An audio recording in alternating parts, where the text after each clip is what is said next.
Hey, Mr. Bear, how are you? Well, good afternoon, everyone. It's a great beginning of the 4th of July weekend. Madam Vice President, Mr. Leader, how are you? Good to see you. We're here today to congratulate a group of folks who did pretty well. Welcome to the White House. I have a feeling, Kamala, I think we may be doing this again by the end of the year. I don't know, man. I'm not sure I'll be able to handle Garcetti if you win twice. I mean, this is going to be hard, really hard. But the 2020 World Series champions, the Los Angeles Dodgers, are here.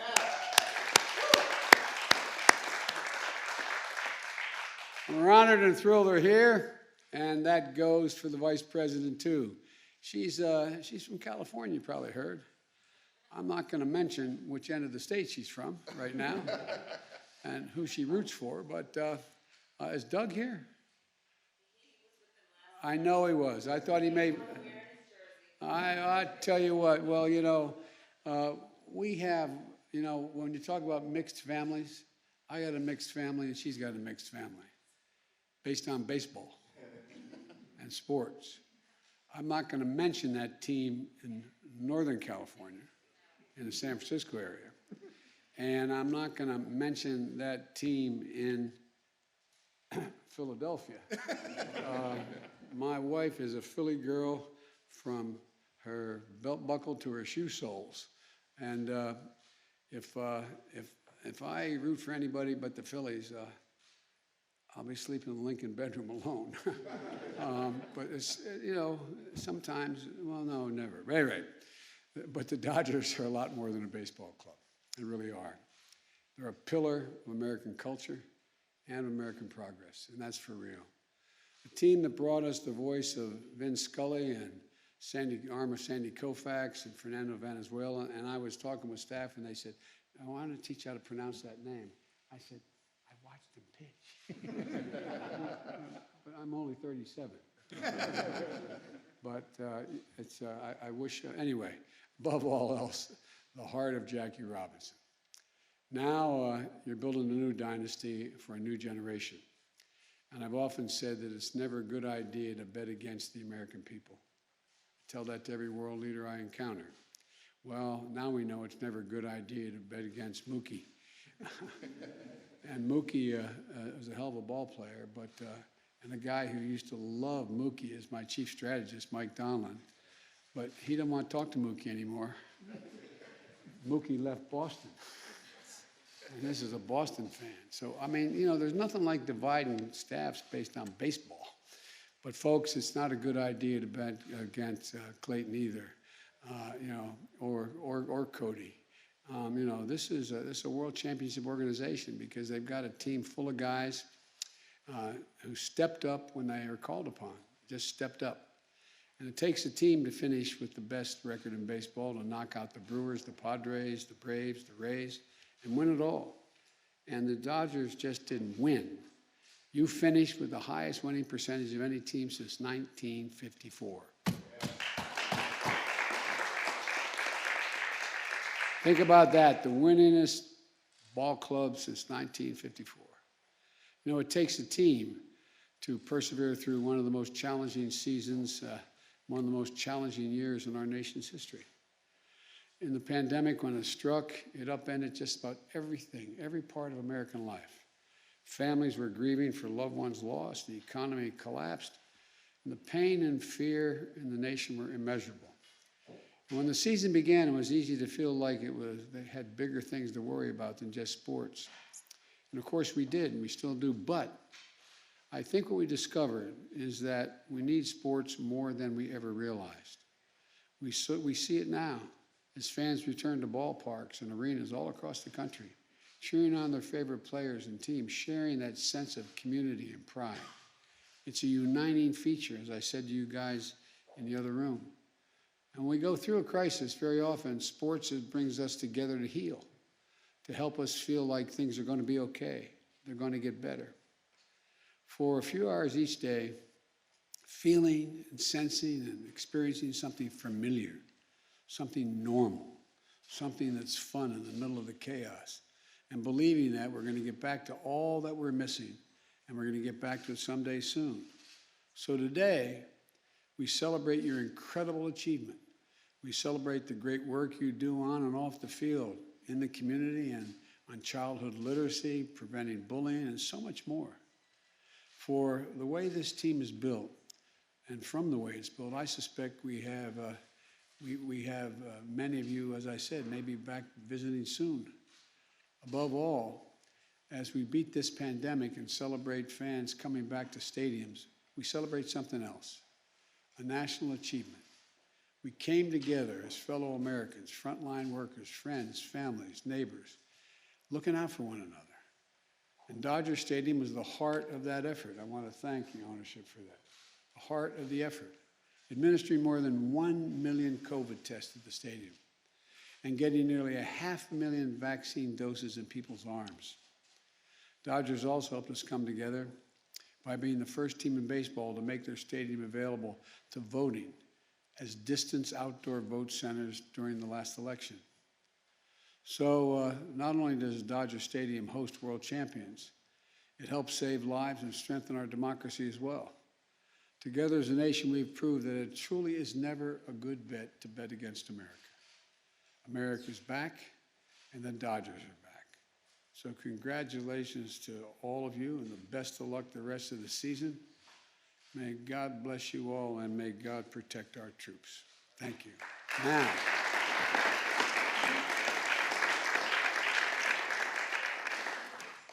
Now let's bring up a 3-time Cy Young Award winner, Clayton Kershaw, to say a few words and maybe throw a few curveballs. Okay? Come on up, man.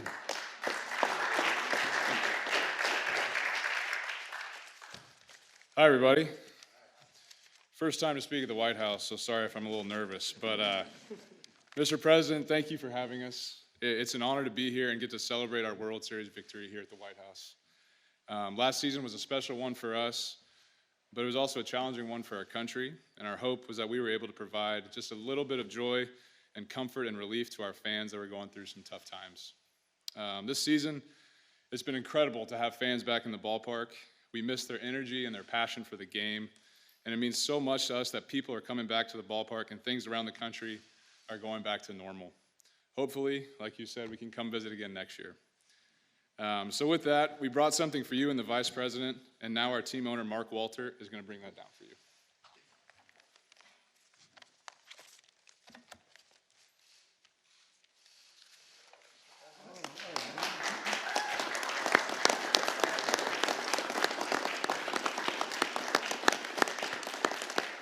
I want to show you I'm a man of courage.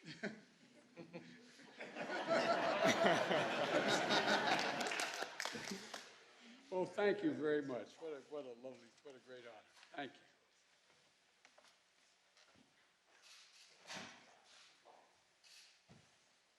I think Doc's going to come up now and present to the Madam Vice President.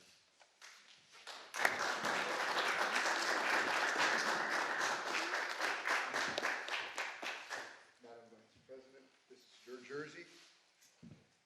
Indeed it is. There you go.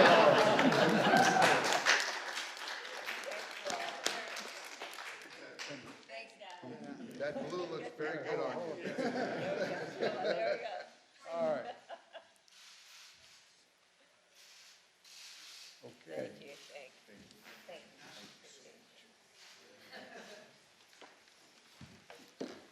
Thank you so much for having us. Thank you, man. Appreciate it. Thank you. All right.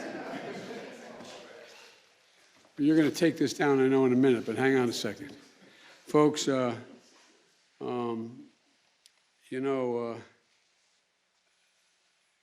think even the Americans who aren't baseball fans, there's an awful lot of baseball metaphors, an awful lot of it creeps into every part of our language and our culture.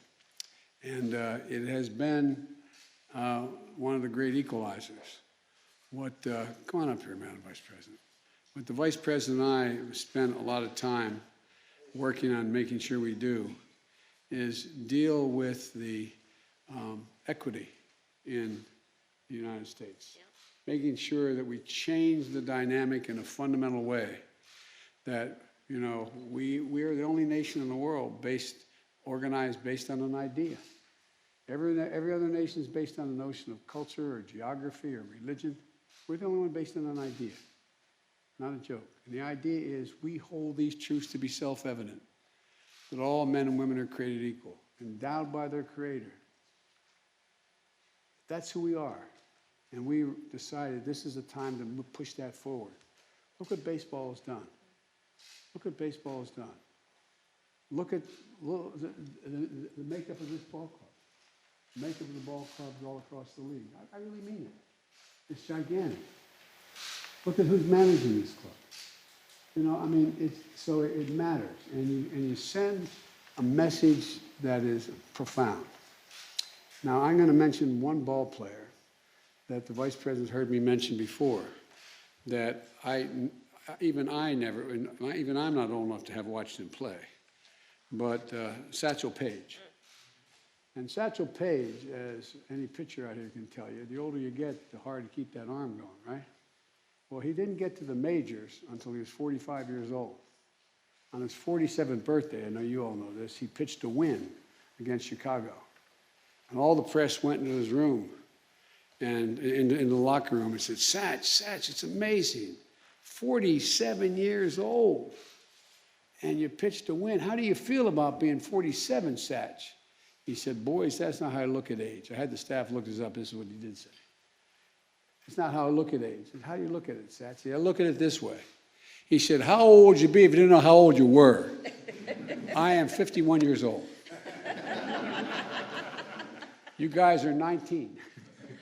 Anyway, I think I know you don't underestimate it anymore. You saw what happened in other professional leagues and the way you and all the leagues responded to the crisis we face. So thank you, thank you, thank you, thank you. And I just want you to know that we have a congressional baseball game every year. In the very beginning, I used to be a center fielder. And my Walter Mitty dream, anyway, it's a long story. But my kids only remember two things that ever happened to me in my career, my boys. And they've met kings and queens, they've gone to other countries. But I played in the second congressional baseball game at the old stadium, the old Washington Stadium. And I hit one off the right center field wall, bounced off the wall. I think it's 368, or I don't know what it is exactly now, but off the wall. And I'm rounding, anyway, to make a long story short, my kids remember that, all the rest. And guess what? Only thing I remember too. Yeah, I thought, what could have been? It could have been. But anyway, and I'm with Cedric Richmond, who's a congressman, a hell of an athlete, pitched in college, and we're both hoping that somehow he would do it based on merit. I'm hoping that because I got elected president, I may do it on influence to be inducted into the Congressional Baseball Hall of Fame. You all think I'm kidding, don't you? No. Anyway, so thank you, and I just want you to know it really means a lot to us that you're here. It means a lot that and the kind of hope you give the American people. Don't underestimate it, guys. Don't underestimate it. What are we doing now, boss? We're taking this down. We're going to take some pictures? Yes, sir. You want me doing it again?